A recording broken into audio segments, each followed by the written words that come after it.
So Battery Day will soon be upon us, and we will finally find out what all the fuss has been about from Elon Musk's cryptic tweets. We will also find out if Battery Day is actually going to live up to the hype, or it's just a little ploy to pump up Tesla's stock. In this video, I'm going to be telling you why Battery Day could be a letdown and why I think Tesla is already overpriced. So without further ado, let's give Tesla an STI.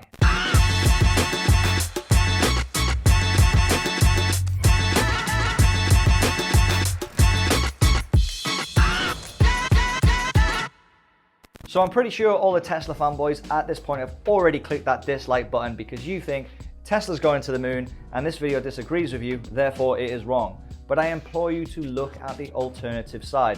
Whether you're long or short Tesla, you should always look at both sides of the argument. In this video, I am going to go through why I think Tesla's overpriced. I may be wrong, but I will be held accountable. I'm putting this video out ahead of time so that I can see if I am wrong or right. Now that said, even if Tesla does go to the moon, it doesn't mean it was a buy at this price. After all, the stock is up way over 500% since the initial announcement of Battery Day. So if you want to be a good person and do me a kind favor of just trying to be devil's advocate here, please do hit that like button and subscribe and turn the bell if you haven't done so already. And if you're feeling up to it, drop a comment below with your thoughts on Tesla. Do you think it's a good long at the current price? Do you think it's a sell or a hold? Let me know your thoughts in the comments. Always happy to hear your feedback. So if you've been living under a rock for the last, year and you don't know what COVID is, before COVID, Tesla announced, or Elon Musk announced, that they were going to do a Battery Day. Now the whole Battery Day thing is a bit like what Apple does when it launches a product. Actually, they just had one this week where, they come on stage and they tell you the shareholder meeting, but it's more of an event. You can buy tickets to it and, it just gets the feel and the hype around the company. I think actually this was a good thing by Elon and a good strategy by Tesla because this is what a lot of tech companies do and it is really popular with shareholders. So big props to Elon and I just hope that this does actually live up to the expectations and I'm wrong because long story short, whether you think it or not, I've got a lot of videos saying Tesla's overpriced. I do actually want Tesla to succeed. I think that long term the vision is good. I am a fan of Elon Musk. I really love SpaceX and wish that was listed because that's something I actually do think has got great potential. But I do think Tesla is overpriced and it's no secret. I just think the run up is too far too fast. Long story short, if you hold on to it for 10 years, you probably make money at any price.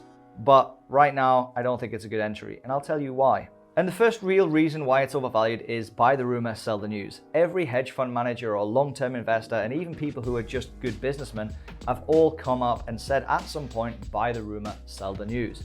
And what that means is typically stocks are forward looking. So at Tesla's current price, Battery Day is already valued in Tesla in theory. We don't know what Battery Day is going to entail, but there's a lot of logical guesses which we'll come on to later in the video. And in theory, because we're forward looking, majority of that should be priced into the stock already. And that's where buy the rumor, sell the news comes from. Now that doesn't mean that Tesla's going to dump on its Battery Day. It doesn't mean that Tesla's going to run either. What it does mean, that saying buy the rumor, sell the news, is typically a lot of people are doing research on these companies.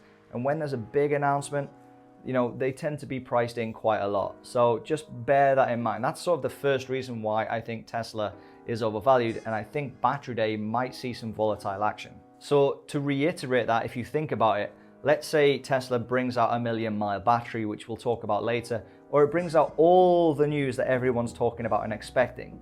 Because they're expecting it, doesn't that mean that it's already priced in the stock? And it shouldn't really move, right? Now there's a lot of speculation with Tesla, and imagine if they didn't release all that information, that could cause the stock to drop. It's a big risk, and what I'm saying is basically it's a coin flip. Unless they come out with a revolutionary idea that they've managed to keep completely secret, then I don't really see a massive push on Battery Day.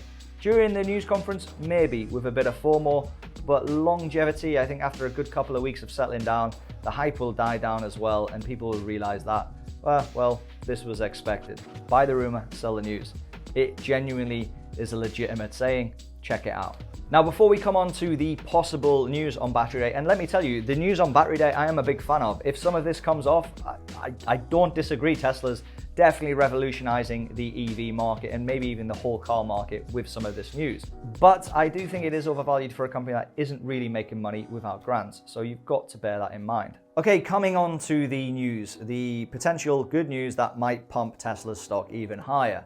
First news article, rumor, whatever you want to call it, is the 1 million mile battery. Now, why is this important? Well, first thing, if that exists, it's damn good news, because typically a car itself, I'm talking wheels, axis, all the moving parts, excluding the engine, can work around about 200,000 miles without needing to be replaced. Now, that could be arguable depending on which car, a Skoda is going to be worse than a Mercedes or vice versa. No affiliation to Skoda or Mercedes. But that's the whole generic terms. Around 200, 300,000 miles is what you get out of a car. No idea what that is in kilometers. Now, Tesla's idea is if we have a 1 million mile battery, then you can sort of remove the battery and put it on a new car, and you're going to save money. You can recycle the battery, and it just opens a whole world of opportunity. And that would be a good thing, right? So you basically buy the chassis, the battery, and you just pop a new shell on, in theory. I know it sounds easier than said, but that would basically mean the bulk of your car, the thing that makes it move, you can recycle and reuse for up to 1 million miles, which is quite a long time. I mean, how many miles do you drive a year? Drop them in the comments. And that is probably my favorite potential news, which I think is a potential, but I don't think they've produced a 1 million mile battery just yet. I think that there'll be an update on it, but I don't think it's ready to go and roll out the doors. I think that I might be wrong, but I just don't think it's ready. I think it's in process. And if it was ready, we're then going to go on to the Osborne Effect, which is a big issue, and I'll come on to the Osborne Effect later. Now, the next big news article is the silicone nanoware. Now, some geeks have went out there and done a search on this page and back tested it and found out that the image on Tesla's website is actually silicone nanoware magnified up. So I do sort of agree with that. It does look like it, but that just could be a message hidden. It could also be just a little marketing ploy.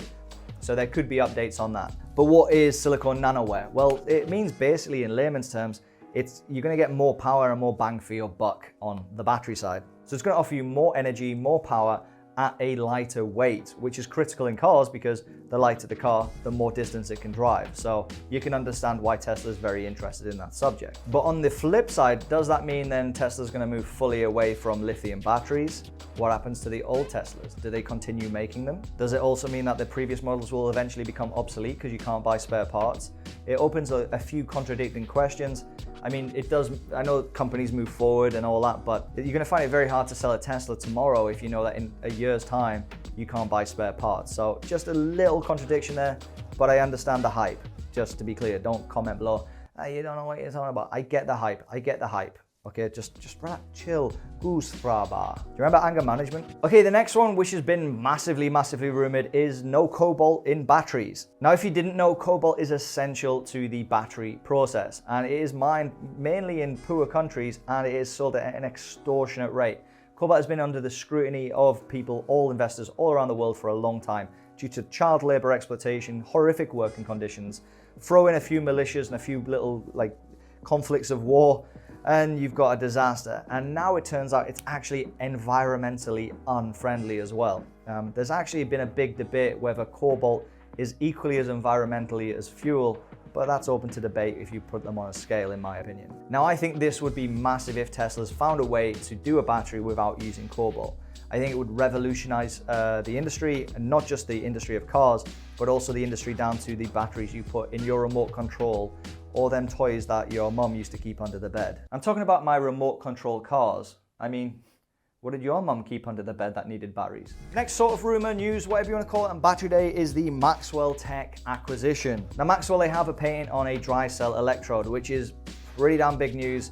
And as far as I can tell, again, another revolutionary step for Tesla if this rumor comes true. Now, Maxwell, they have a patented technology that can produce a massive 300 watt hours, which is a 15 to 20% increase in power, a better performance, and it is even more environmentally friendly. So if that happens, again, it is just one step further for Tesla. And one of the ones I'm sort of, is it a rumor or is it already just accepted? And I think that's the way it's gonna go. And I don't know why this is such big hype, to be honest. is Tesla moves to do its own manufacturing of batteries. This is twofold why I don't think it's sort of relevant in a way. I think it's inevitable for Tesla if they continue growing at the rate that they do produce their own batteries and everything in essence, from tires all the way up. I think that's the way Tesla's going to go. For Christ's sake, they do their own insurance. So I think anyone to think otherwise, it would be crazy. But that doesn't mean that they're going to stop immediately and start producing their own shit.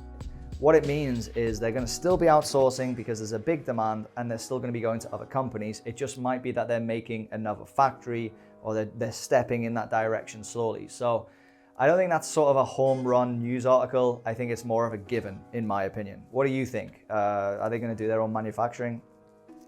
Let me know your thoughts in the comments. Okay, so that all into consideration. Many changes potentially coming from Tesla.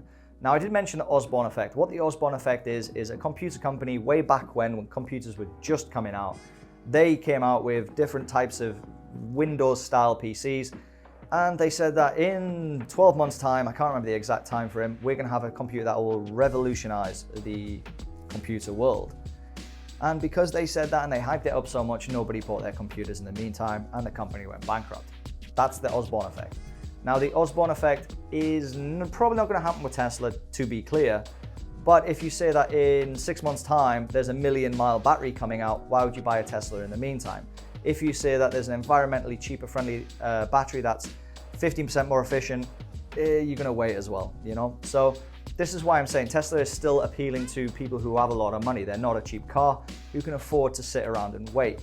But why would you buy a Tesla today if you know you're going to get a better one tomorrow? And that's sort of what I'm saying. So if the news is super, super good on a 1,000,000-mile battery, then I do think that Tesla's probably going to struggle to sell Teslas until that comes out, if they hype it up enough. So I think they have to be careful on how much news they give out. And that's why I think they've been drip feeding news throughout this whole period. But is Tesla a buy right now? Now, I know I'm going to get some hate on this video. That's fine. If you don't want to listen, that's cool. And I might be wrong, but Tesla's currently riding not too far away from its all-time highs of 500 after its stock split. And, well, reality is it's just not good value. Since the announcement of this battery day, the stock is up way over 500%. So you've got to weigh in, is a news release worth 500% increase in a very short period of time in any company? Let me put that in context. When Apple released the iPhone, which did revolutionize everyone's iPhone, not just iPhones, but the whole tech sector, they didn't go up double.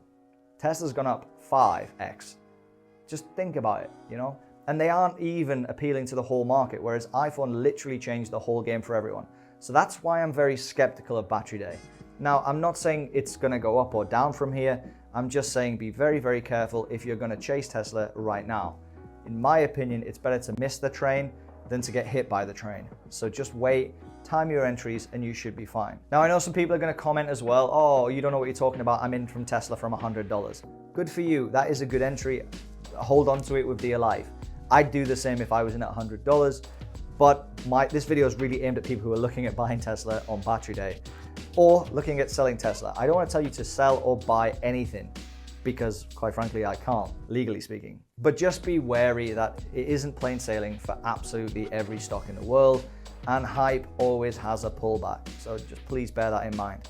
Other things to think about is Tesla is massively overvalued by any metric.